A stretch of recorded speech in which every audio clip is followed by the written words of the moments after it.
વાત કરી બરોબર છે। આત્મા પરમાત્મા અને ગુરુજીની જે વાત કરી ખરેખર પેલા તો આપણે એક જ નક્કી કરવાનું કે આપણે પ્રથમ તો આપણે સદગુરુ કહેવા કોને। સંતો કહે છે ને કે સર્વને માથે ગુરુ ધારવાનું, કે સર્વને માથે ગુરુ છે। તો પહેલા તો આપણે સદગુરુ કોને કહેવા? આપણને જે ઘાટે મળ્યું છે એ ઘાટની કોઈ બલિહારી છે, પણ જે આપણે સદગુરુની જે વાત કરીએ છીએ એ તો અઘાટ છે। કારણ કે આપણને જે ઘાટેથી મળ્યો છે એ ઘાટની બલિહારી છે, એ પૂંજવા યોગ્ય છે, એની સેવા કરવા યોગ્ય છે। પણ જે આપણે જે ગુરુ મહારાજે જે આપણને જે પદ બતાવ્યું એ પદ અઘાટ છે, અને એ અઘાટ છે એ આપણો ગુરુ મહારાજ છે। એને કોઈ એને સદગુરુ કીધા છે, કોઈ એને આત્મા કીધા છે, કોઈ એને નામ કીધું છે, ને કોઈ એને પોતાનું સ્વરૂપ કીધું છે। એને જો તમારે ઓળખવા જ હોય તો ખરેખર આપણી જે બહાર દ્રષ્ટિ છે એને આપણે પોતાની અંતર્મુખ કરવી પડે। એટલે સંતો આપણને કહે છે કે બહાર બંધ કર દ્રષ્ટિ, અંતર તપાસ તારું, જાગીને જો જણાશે તો સાસો સિતારશે દિલમાં। કે તારા ઘટની અંદર જે રહેલો જે પરમાત્મા છે એ પરમાત્માને તું જગાડે, અને ઈ જયારે તારો ગુરુ જયારે ઈ થાય ત્યારે તારે એમ માનવાનું કે મને હવે પૂરા ગુરુ મળ્યા। એટલે હમણાં બેની વાત કરી ને પૂરા ગુરુની, પણ તો ખરેખર આમાં પૂરા ગુરુ હશે ને અધૂરા હશે ને? તો પૂરા કોને કહેવાય અને અધૂરા કોને કહેવાય? કારણ કે જે આપણે અધૂરા માનીએ છીએ એ એની સમજણ પ્રમાણે એ બરોબર છે। કારણ કે એ જે આપણને આ જે ઘાટની અંદર બતાવે, રૂપની અંદર બતાવે, કોઈ આશામાં આપણને રાખે, એને સંતોએ એને અધૂરા ગુરુ કીધા છે। અને પૂરા ગુરુ કોને કહેવાય? કે જેમ છે એમ, કોઈ આડંબર નહીં, કોઈ આવરણ નહીં, અને સદા સદોદી કાયમ જે રહેવાવાળો જે પરમાત્મા છે એની જે ઓળખાણ આપણને કરાવે ત્યારે આપણને માનવાનું કે આપણને સદગુરુ પૂરા મળ્યા। કારણ કે સદગુરુ की यही निशानी के अपना आप लिखाया। જ્યાં સુધી આપણે બહાર દ્રષ્ટિ કરીશું ત્યાં સુધી આપણને પરમાત્માની ઝાંખી નહીં થાય। એના માટે તો આપણે પોતાના ઘર ભીતરની અંદર આવવું પડશે।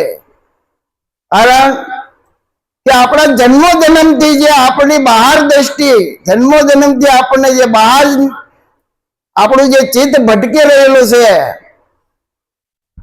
અને એ જયારે ચિત્ત બહાર ભટક્યું એટલે બહાર જે બહારની ભરી ભરીને આપણા ઘર ભીતરની અંદર એ લાવે છે, ત્યાં સુધી આપણને પરમાત્માની ઝાંખી નહીં થાય। પણ એનું એ ચિત્ત જો પાછું બહાર જતો અંદર પાછું વળી જાય, અને ઈ ચિત્ત છે ઈ પાછું આપણું ચેતન છે, આપણી અંદર જે રમી રહેલો જે પરમાત્મા જેને કહી છે, જે બોલી રહેલો જે કહી છે ઈ ચેતન છે। પણ જેને બહાર દ્રષ્ટિ કરે છે ત્યારે એને ચિત્ત કહે છે, અને અંતર્મુખ જયારે કહે છે ત્યારે એને ચેતન કહે છે। જો ઈ ચેતન જયારે પોતાનો જાગી જાય ત્યારે આખા વિશ્વની અંદર પરમાત્મા કઈ રીતે રમી રહ્યો છે, કઈ રીતે હરેક કામ કરી રહ્યો છે એની ઝાંખી ત્યારે થશે। જ્યાં સુધી આપણે અંતર્ઘટની અંદર જ્યાં સુધી આપણો રહેલો જે ચેતન જાગશે નહીં ત્યાં સુધી આપણે પરમાત્માની ઝાંખી નહીં થાય। ત્યાં સુધી આ બધું શબ્દ જ્ઞાન છે, પણ નિર્ગુણ છે, નિરાકાર છે, નિર્લેપ છે, રંગ નથી, રૂપ નથી, આકાર નથી, હું જન્મતો નથી, હું મરતો નથી, હું આવતો નથી, આ જે શબ્દની વાત થાય છે એ બધી શબ્દની વાત છે। પણ જ્યાં સુધી પોતાને અંતરમાં અનુભવ નહીં થાય ત્યાં સુધી આપણે આત્માની ઓળખાણ થાય નહીં। અને આત્માની ઓળખાણ કરવા માટે તો ગમે એ ગુરુ ગુરુ છે એ માર્ગદર્શી છે, પણ હાલવું તો આપણે પોતાને જ પડશે. કારણ કે જ્યાં સુધી ચાલશું નહીં ત્યાં સુધી આપણી જે ભૂખ છે એ મટશે નહીં. કારણ કે બીજા ખાઈને આપણી ભૂખ મટે? બીજા તો કદાચ આપણને રાંધીને આપે, પણ ખાવું તો આપણે પોતાને જ પડે. એ જ રીતે આ જે જ્ઞાન સદગુરુ આપણને આપે, પણ એ જ્ઞાન છે એક માર્ગદર્શી છે. એ રસ્તે તો આપણે પોતાને ચાલવું જ પડે. પણ એ ચાલવા માટે આપણે અંતર્મુખ થવું એટલે આપણી જે વૃત્તિએ બહાર ફરે છે, જે આપણી વૃત્તિ જોવામાં ફરે છે, જે આપણે વૃત્તિ સાંભળવામાં ફરે છે, જે કઈ આપણે સુગંધ લેવામાં જે આપણી વૃત્તિ બહાર ફરે છે, એ આપણે અંતર્મુક્ત લેવાની છે. ત્યાં આપણે જાગવાનું છે. કારણ કે આપણને જો બહાર જો લઈ જતા હોય તો આજે 5 આપણને વિષયો જ બહાર લઈ જાય, પણ આપણે અંદર જ્યાં બેઠા હોય ને આપણને કોઈ પણ વિષય જાગી આવ્યો હોય કે આપણને કોઈ સારું રૂપ દેખાણું, તો એ રૂપની સાથે આપણે તરત આપણે સુરતા બહાર મને દોડવા, પણ ત્યાં જાગી જવાનું છે. ખરેખર આ રૂપ છે એ તો ખરેખર માયા કીધી સંતોએ એને. કારણ કે પણ રૂપ માયા પણ સંતોએ કીધી છે, પણ છતાં એ ખરેખર બ્રહ્મમાંથી ઊભી થયેલી છે. કારણ કે બ્રહ્મનું સ્વરૂપ જ છે. પણ જો ત્યાં જાગી ગયેલો હોય તો એના રૂપ ના દેખાય, એના પોતાનો રહેલો જે પરમાત્મા છે એ જ સામો આવીને ઉભો છે, એવું એને બ્રહ્મ સ્વરૂપ દેખાય. આવું જો સતત આપણે અભ્યાસ મનશું કરવા, અને આ અભ્યાસમાં જયારે આપણે જાગી જાહો ત્યારે આપણને નક્કી થાય કે ખરેખર હું અત્યાર સુધી જે ગોતતો હતો, બહાર ગોતતો હતો, જે બહાર ગોતતો હતો જ્યાં સુધી મને કાંઈ મળ્યું નહીં, પણ મેં મારા ઘટ ભીતરની અંદર જયારે મેં ડોકીઓ કર્યો ત્યારે મને ખબર પડી કે મારા ઘટની અંદર રહેલો જે પરમાત્મા છે એને હું બહાર ગોતતો હતો. જો એ જયારે પોતાના ઘટની ભીતર અંદર જાગી ગયો ત્યારે બધે પરમાત્મા એને દેખાવા માંડ્યો. કારણ કે આ જગતની અંદર પરમાત્મા સિવાય બીજું કાંઈ છે નહીં. કારણ કે જગત બનીને પણ પરમાત્મા પોતે જ આવીને ઉભો છે. બ્રહ્મ સ્વરૂપે એ પોતે જ આવીને ઉભો છે, પણ આપણે એને બ્રહ્મ સ્વરૂપ જોતા નથી ને આપણે એની માથે નામ ને રૂપ ને ગુણ નો આરોપ નાખ્યો. એ જે આપણે આરોપ નાખ્યો છે ત્યાં જ આપણી ભૂલ છે. પણ ખરેખર આપણે આ જે ભૂલ છે ને એ જ આપણે નિત્ય સત્સંગ દ્વારા આપણે આ ભૂલ સુધારવાની છે. કારણ કે જે આપણે જન્મો જન્મથી જે અભ્યાસ આપણે જે થઈ ગયો છે એ આ બધી આ ભૂલ આપણે સુધારવાની છે. જે કઈ આપણે ભેગું કર્યું છે, કારણ કે આ આપણે એક મટવાનો માર્ગ છે. મટવું એટલે ખાલી થઈ જવું. આપણાની અંદર જે ચિત્ત જન્મો જન્મથી ચિત્ત ભરી ભરીને જે આપણા ઘટ ભીતરની અંદર જે ભેગું કર્યું છે, જે આવરણો આપણી અંદર ભેગા કર્યા છે એ આવરણોને આપણે ખાલી કરવાના છે. જ્યાં સુધી આવરણો ખાલી નહીં થાય ત્યાં સુધી આ બ્રહ્મ સ્વરૂપ આપણી નજરમાં નહીં આવે. એટલે આપણે જો સતોષ જેમ છે એમ બ્રહ્મને જાણવો જ હોય તો પહેલા તો આપણે ખાલી થઈને બેવું. કોઈ પણ સત્સંગની અંદર આપણે જઈએ ત્યાં કોઈ પણ દાવો લઈને જવાનું નહીં. આમાં ન્યા જઈને બેસી જવાનું ખાલી. આમાં હું કાંઈ જાણતો નથી, મને કાંઈ આવડતું નથી. જે કાંઈ સત્સંગની અંદર આવે એના શબ્દો ગ્રહણ કરે, પછી બેઠો બેઠો એને વાગોળે, પછી નિધ્યાસન કરે. અને આવું જયારે કરશે ત્યારે એને ખ્યાલ આવશે કે મને ખરેખર આ સત્સંગની અંદર કયા શબ્દો એવા આપ્યા, તો હું એને માટે હું અભ્યાસ કરું. તો નિત્ય અભ્યાસ આવો આપણને થઈ જાય તો ધીરે ધીરે ધીરે આમાંથી નીકળી જવાય એવું છે. એટલે સંતો વાણીમાં કહેશે ને, સુગમ સુગમ શ્યામ મળ્યો રે વાલો, સુગમ સુગમ શ્યામ મળ્યો રે વાલો, શેર સદગુરુ હોય જેને રે,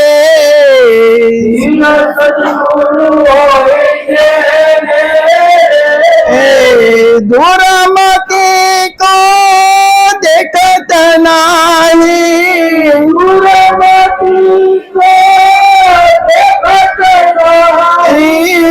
कहीं बतलाओ के ने रे,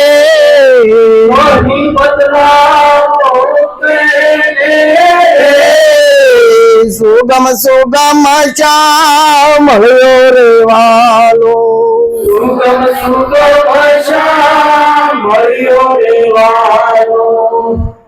સંતોએ આને સુગમ કીધો. સુગમ એટલે સરળ.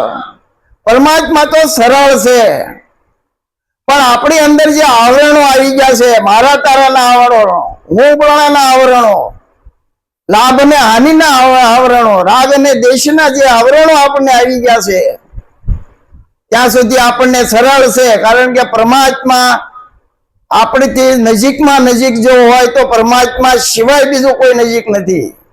આવો જે સુગમ છે છતાંય આપણી નજરમાં કેમ નથી આવતો? કારણ કે આપણી દ્રષ્ટિમાં દોષ ભરેલો છે. જ્યાં સુધી દ્રષ્ટિના દોષ નહીં જાય ત્યાં સુધી આ શામળીઓ સુગમ છે પણ નજરમાં નહીં આવે. દૂરમતી કો દેખત નહીં, કારણ કે આપણે બહાર જ મતી ગોતી રાખીએ છીએ કે પરમાત્મા ક્યાંક મંદિરમાં હશે, ક્યાંક જાત્રામાં હશે, ક્યાંક હોમમાં હશે, ક્યાંક હવનમાં હશે. આવું બધું જો કરીએ તો આપણને પરમાત્મા મળે, એટલે આપણે સતત દૂરમતી જ રાખીએ.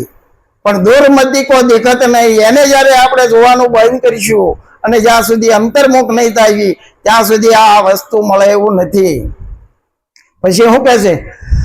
અરૂપ સતા પણ રૂપાયાનું પામ,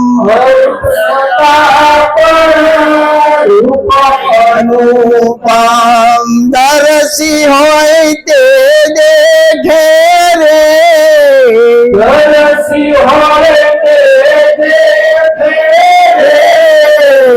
અરૂપ સતા પણ રૂપાયાનું પામ,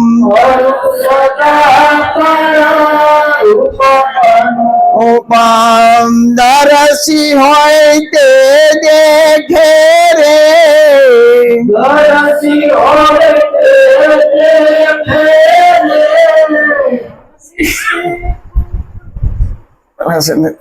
ચોપડી કાઢો ને,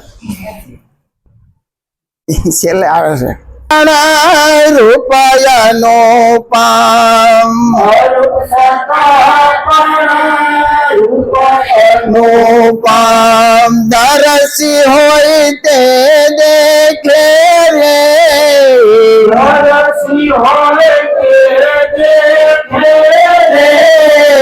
પાસે છે પણ પ્રીસી શકે નહીં,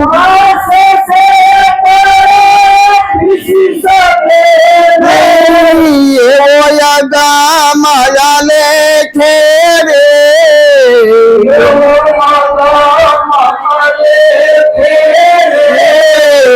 સુગમ સુગમ શ્યામ મળ્યો રે વાલો,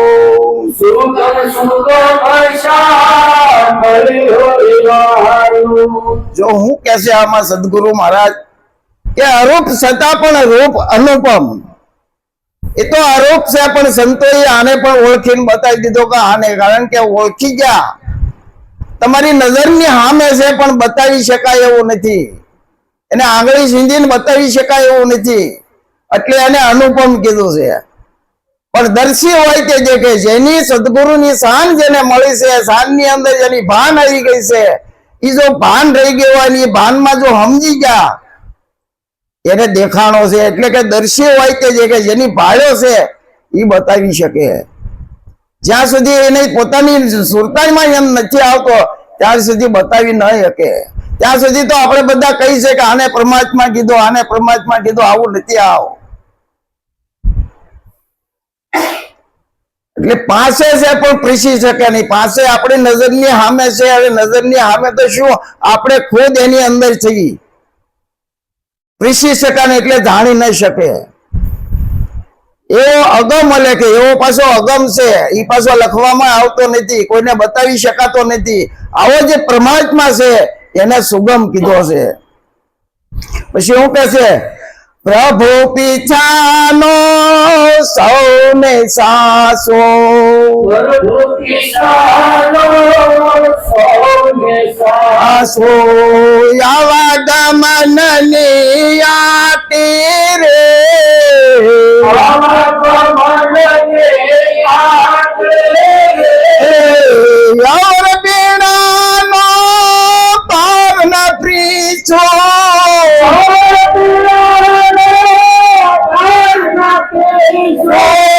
મૂંઢામાંથી છે રાટી રે,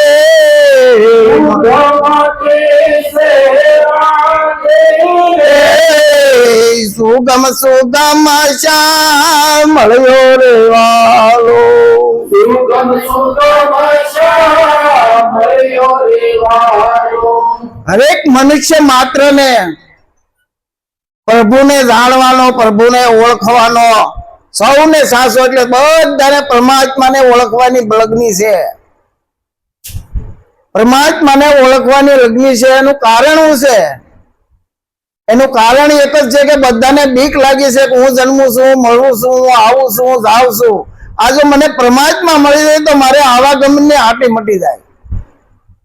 એટલે કહે છે કે પ્રભુ પીસાનો સૌને સાસો, આવાગમનની આટી, અવર પીડાનો પાર ના પીછું, મૂંઢ મટી છે રાટી.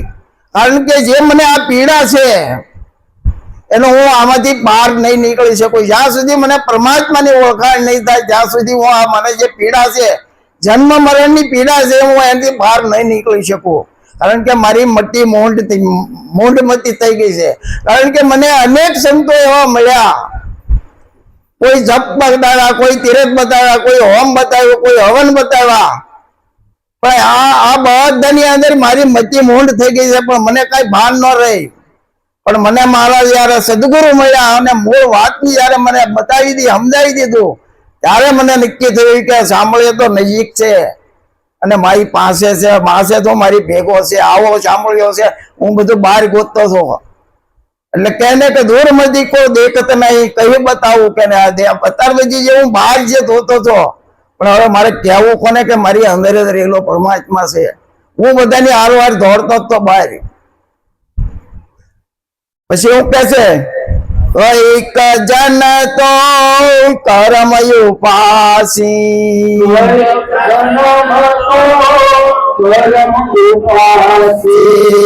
કઈક જન તો કરમ ઉપાસી, જન તો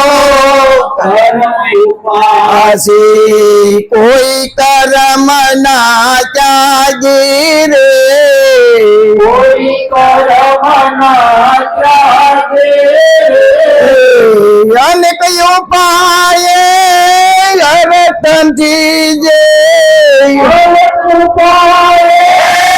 અર્થ નથી જે, ઓરી વાસ્તો આગે રે, ઓરી વાસ્તો આગે રે, સુગમ સુગમ શ્યામ મળ્યો રે વાલો, સુગમ સુગમ શ્યામ મળ્યો રે વાલો.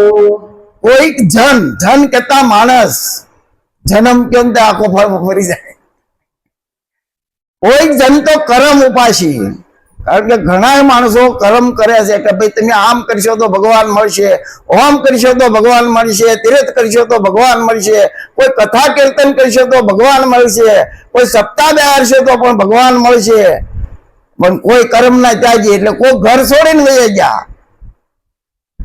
કારણ કે આ હાવ ઘર છોડીને આપણે કઈ કરવું જ નથી કર્મ, પણ ખરેખર એ ઘર છોડીને વહી ગયા ને અહીંયા ઘર માવતર ને છોડ્યા, બહાર ગયા તેને શેલાઓને વધાર્યા. કારણ કે ત્યાં આશ્રમ બનાવ્યો, શેલા બનાવ્યા, પણ શેલો કઈક લાવે તો ખાય ને. એટલે કે છે કોઈ કર્મ ના ત્યાગી, અનેક ઉપાય અર્થ નથી છે, ઘણા ઉપાય કરી જોયા, પણ પરમાત્મા કઈ રીતે છે ને કઈ રીતે મળે એની કોઈ ભાન ન મળે. કારણ કે પરમાત્મા પોતાની નજીક જ છે, અરે નજીક હું આમો હકારા કરી રહ્યો છે. આવો જે પરમાત્મા છે ને આપણને બહાર ગોતતા હતા, પણ એમાં કઈ કર્મ કરીએ, કર્મ છોડે પણ આ મળે એવું નથી. ખાલી એમાં જે આપણે બની ગયા છે એ મટવાનું છે. પણ આપણું એવું મન જ એવું થઈ ગયું છે ને કે પરમાત્મા એ આપણે સદગુરુ મહારાજે બધું બાદ કરતા કરતા કરતા કરતા આપણને છેલ્લે હું વધાયો બધા થયો. કારણ કે તું આંખ નથી, તું કાન નથી, તું નાક નથી, આ વસ્તુ પણ તું નથી, તો બધું બાદ કરતા કરતા વધે હું? કાંઈ ન વધે, ઈ તું છો. હવે આ કેમ ગળે ઉતરે? કારણ કે કાંઈ ન વધે, આ કાંઈ ન વધે ને ઈ છે, ઈ આપણે પોતાના ઘટ ભીતર ની અંદર જે આપણે બની ગયા છે ને, એટલે ઓલો કાંઈ નથી, એ બહાર નથી આવતો, આપણી નજરમાં નથી આવતો. ઈ ઓરી વસ્તુ છે, એમાં જ છીએ આપણે. ઈ વસ્તુ ઓરી છે, ઈ પછી આપણે આજી અને કાઢી. પછી શું કે છે? રામ નામ હૃદયમાં રાખો, રામ નામ હૃદયમાં આખો સદગુરુ જેના સાક્ષી રે, સદગુરુ જેના સાક્ષી રે, ધીરત નિરખો નામ નિશાની, નિરત નિરખો નામ નિશાની, પારા પારની દાસી રે, પારની દાસી રે, સુગમ સુગમ શ્યામળ્યો રે વાલો, સુગમ સુગમ શ્યામળ્યો રે વાલો. આમાં શું કીધું છે? કાંઈ કરવાનું નથી, ખાલી રામ નામ રાખવાનું છે. પોતાના હૃદયની અંદર રામનું નામ રાખવાનું છે. પણ એ નામ કયું? કારણ કે રામના પણ 4 નામ કીધા છે. તો એ નામ કયું?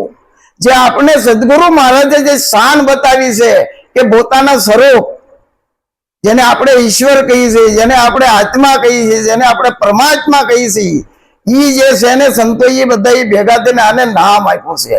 જે આ નામ અનેક જે નામો છે એ તો બધા ઘાટના નામ છે, અને આ જે નામ છે એ અઘાટ છે. એ અઘાટનું જે નામ છે એ જો આપણે નક્કી થઈ જાય, આપણા હૃદયની અંદર જો રહી જાય, તો એ ક્યારે રહે કે જયારે સદગુરુ જયારે તમારી અંદર જાગી જાય ત્યારે આ નામ નક્કી થઈ જાય એવું છે. એટલે કે છે નિરાત નિરખો નામ નિશાની. નિરાત મહારાજ એમ કે છે કે આ નામને નિશાનીથી તમે આખા વિશ્વની અંદર જે કામ કરી રહ્યો પરમાત્મા છે, એ નામની નિશાનીથી તમને આ પરમાત્માની ઝાંકી થાય. કારણ કે પરા પારની રાશિ, પાછી પરાની પાર ને 52 ની બાર. આ સુરતાઈ નક્કી કરી નાખ્યો કે પરાની પાર ને 52 ની બાર મારા ઘટપિતરની અંદર જયારે જ્યાં સુધી જાગશે નહીં, ત્યાં મને આ વ્યાપકમાં રહેલો પરમાત્મા દેખાય નહીં. આવું એને નક્કી થઈ ગયું. એટલે આ ધીરે ધીરે ધીરે ધીરે ધીરે આપણે આમાં કાંઈ લાંબુ પાડું કરવાનું નથી. આપણે જે બની ગયા છે એ બની ગયા છે એ બસ મટી જવાનું છે. કારણ કે આપણે આ મટવાનો માર્ગ છે, કાંઈ બનવાનો માર્ગ નથી. અને આપણે ગુરુ મહારાજે આપણને વાદીમાં એમ જ કીધું કે આ બધું તારું કાંઈ છે નહીં, આમાં તું જે ઉભો થયો છો એ બાદ કરી નાખ, એટલે તું જ છો, તારી સિવાય બીજું કાંઈ છે નહીં. આવું સદગુરુનું જ્ઞાન છે. તો ધીરે ધીરે જો આમાંથી આપણે ધીરે ધીરે જો અપનાવી લઈએ અને આ લક્ષ્ય આપણે જો લઈ લઈએ તો ધીરે ધીરે આ પહોંચી જવાય એવું છે. આમાં સદગુરુનું જ્ઞાન છે, આમાં મારું કાંઈ છે નહીં. જે હતું એ આ ગુરુ મહારાજની દયાથી આ વાત થઈ છે, આમાં હું કાંઈ જાણતો નથી. બોલો સદગુરુ મહારાજ.